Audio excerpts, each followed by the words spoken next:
জাননে ওই বদন ওই পেকতে মজা হে দু পেকতে নিচা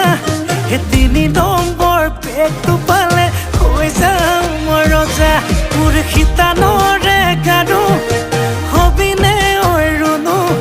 হেতুকে পালে নালাগে মোক আনচুনো মনো মোৰ যৌৱনৰে জিলাতে এটি সৰু ঘৰ খেৰ পথাৰে